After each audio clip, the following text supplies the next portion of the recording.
ಬಳಪ ಹಿಡಿದ ಭಗವಂತ ಇರುತ್ತಾನೆ ನಮ ಸುತ್ತ ಅವತಾರ ನಾನಾ ರೂಪವೋ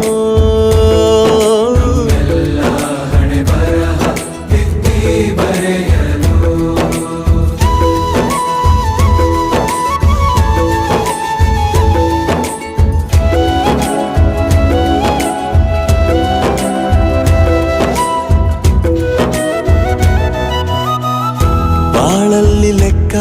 ಎಷ್ಟು ಮುಖ್ಯ ಎಂಬುದ ಬೆರಳಲ್ಲೇ ತೋರಿ ಕಲಿಸಿದ ಗುರುಗಳೇ